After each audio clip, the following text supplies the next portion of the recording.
This week, we're going to move away from solving linear equations and inequalities and move towards graphing. Over the course of these 2 weeks, you will see 3 different methods for graphing linear equations. And on the test, you will not be told how you have to graph them. You should know all 3 of them, though, because, for example, this week you're going to look at intercepts, and intercepts don't work for every linear equation. Be careful. Here are the readings and assignments for you to look at this week.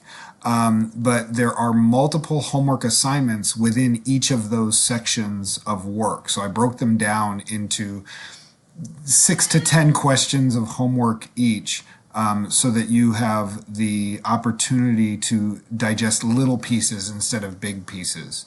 In that section 3.1, there's an introductory video about graphing by the Mythbusters.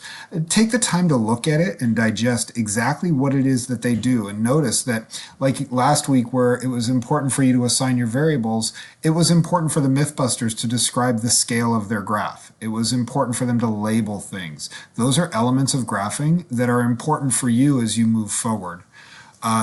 Intercepts are points, and it's important that you write each intercept as a point.